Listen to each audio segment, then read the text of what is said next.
সেই দিন থেকেই ঠিক হয়েছে।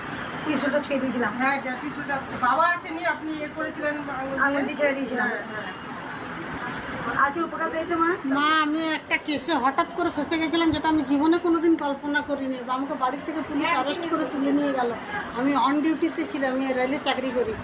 তুলে নিয়ে চলে গেছে, আমাকে কোর্ট রেফার করে দিয়েছে, বলছে আপনাকে নন বেল 3 মাস। আমি শুধু মাকে ডেকে ডেকেই ভ্যানে গেছি, মা আমাকে উদ্ধার করুন। আমি বিকেলে অবধি উদ্ধার হয়ে গেলাম মা। আমি পুরো আমার কেস ডিসমিস হয়ে গেল।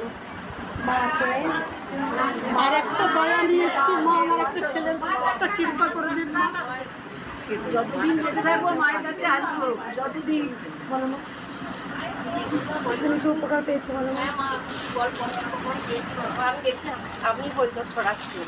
কি উপকার পেয়েছেন বলুন? সেগুলো হালকা যখন দেখেছো বিপদে টুকটাক বিপদে দেখতে পেয়েছি। জয় কৃষ্ণকালী মায়ের